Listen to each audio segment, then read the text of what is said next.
पूछ रहे हैं कि कर्नाटक में हिजाब पर सियासी हिसाब क्यों? क्या शिक्षा में मजहबी संक्रमण बढ़ रहा है? स्कूल कॉलेजेस में धर्म की एंट्री क्यों? शिक्षा में शरीयत का क्या काम है? कई खास मेहमान हमारे साथ हैं, जल्दी से आपको बताते हैं। बीजेपी का पक्ष रखने के लिए हमारे साथ मालविका अविनाश है, सैयद अब्बास है, वो हमारे साथ है, तौसीफ अहमद टीएमसी का पक्ष रखने के लिए हमारे साथ है, और आपको सुबह खान स्क्रीन पर दिखाई दे रही हैं। एक्टिविस्ट हैं, सोशल एक्टिविस्ट हैं और एक एडवोकेट है। लेकिन सबसे पहले सैयद अब्बास, दिक्कत क्या है? स्कूल कॉलेज आप पढ़ने जा रहे हैं या ड्रेस कोड बनाने जा रहे हैं? अदिति जी, दिक्कत तो हमें यहाँ की जो हुकूमत है, जो सरकार है, भाजपा की सरकार है, उनसे सवाल करना चाहिए। जब इतने सालों से हमारे सिख भाई टर्बन पहनते थे, हमारे दूसरे भाई जो आके श्लोका पढ़ते थे, मैं खुद एक स्कूल से हूँ जहाँ पे हम रिसाइट करते थे संस्कृत का श्लोका, और मैं आपको सुना भी सकता हूँ। और उसी के साथ साथ मैं आपको बता दूं अभी भाजपा की दिक्कत क्या है। इतने 10, 15, 20, 50 साल से हमारी जो बहनें हैं वो हिजाब कर रहे हैं, तभी तक प्रॉब्लम नहीं आया, अब कहां से प्रॉब्लम आ गया? सबसे बड़ी ये बात है, जो ये लोग बेटी बचाओ बेटी पढ़ाओ की बात करते हैं, यही अभी इनका जो फ्यूचर के साथ खिलवाड़ कर रहे हैं हमारी बहनों का।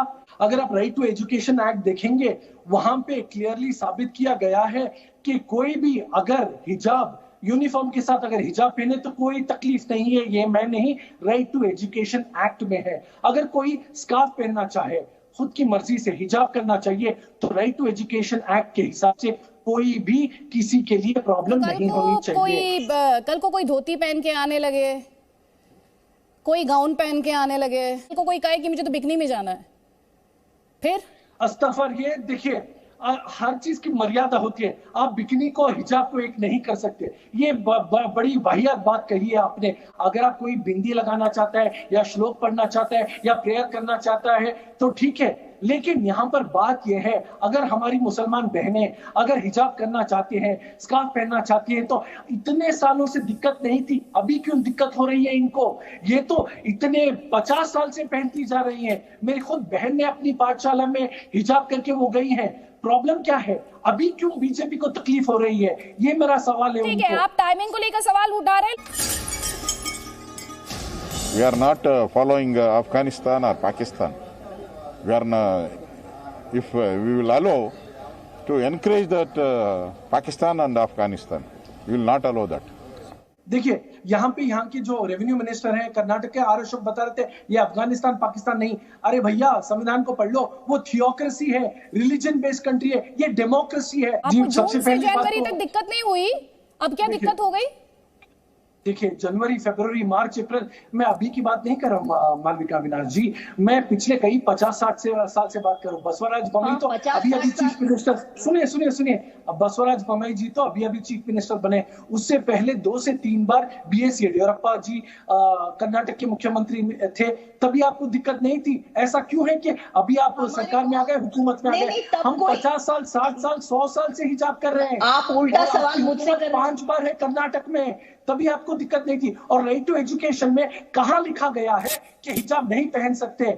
आप राइट टू एजुकेशन की बात करती है, अब इतना सिलेक्टिवली क्यों बात करती है? बताइए, राइट टू एजुकेशन में कहा? मैं स्कूल में पढ़ा हूं हमारे सरदार भाइयों के साथ, सिख भाइयों के साथ, जो टर्बन पहन के आते हैं, तो ब्रेक ऑफ हो गया। जब हमारी मुसलमान बहनें अगर हिजाब पहने, जो हेड स्कार्फ है, तो कहां का ब्रेक ऑफ हो गया? अगर वो यूनिफॉर्म पहन रहे हैं, सिर्फ अपना हेड स्कार्फ पहने जैसे हमारे सिख भाई टर्बन पहनते हैं, तो ये प्रॉब्लम कैसे हुआ? आप बताइए मालविका जी। सैयद अब्बास, आप उन मुस्लिम महिलाओं के बारे में या लड़कियों के बारे में या बच्चों के बारे में क्या कहेंगे जो नहीं पहनती हैं? आपने जिस तरह से स्वीपिंग जनरलाइजेशन शुरू कर दी। जो बहनें जो हिजाब नहीं पहनना चाहती, उनकी मर्जी है, उनका फ्रीडम ऑफ चॉइस है, लेकिन जो पहनना चाहती है उनसे आपको दिक्कत क्या है? अगर वो कहती है कि वो पहनना चाहती है तो ये भी उसका अधिकार है, ये भी उसका राइट है।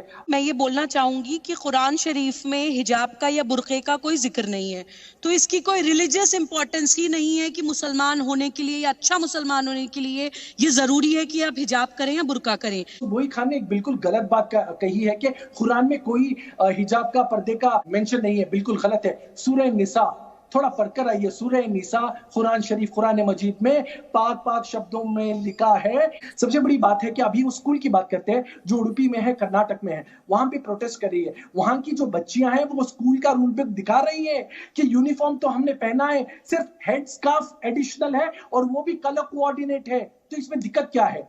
अभी सुबोई जी अगर हमारे सिख भाई टर्बन पहनते हैं तो ठीक है। बताएं जज सैयद अब्बास, आप मुझे ये भी बता दीजिए क्या फ्रांस कम्युनल कंट्री है? क्या फ्रांस में राइट्स को दबाया जाता है? क्या फ्रांस में राइट्स गारंटीड नहीं है? जी मैं जवाब दूंगा। हाँ, देखो रिस्पेक्ट करना आपकी भी जिम्मेदारी है। और आपकी नजर में क्या फ्रांस एक कम्युनल कंट्री है या नहीं है? आप कैसा टेढ़ा मेढ़ा सवाल कर रहे हैं? फ्रांस का संविधान आप कैसे कंपेयर कर सकते हो? आप कैसे अफगानिस्तान कम्युनल कंट्री है क्या? पाकिस्तान कम्युनल कंट्री है क्या? फ्रांस एक कम्युनल कंट्री है क्या? आप थियोक्रेटिक करना मैं समझता हूँ सिंपल है। आप क्या समझते हैं? बनना चाहते हैं, आपका एजेंडा चलाना चाहते हैं, चला लीजिए। फ्रांस का हिंदुस्तान से क्या लेना देना? डोंट वरी, मैं दर्शकों पर छोड़ती हूँ सवाल। फ्रांस आपकी नजर में एक कम्युनल कंट्री है? आज आपने ये कहने की कोशिश की है।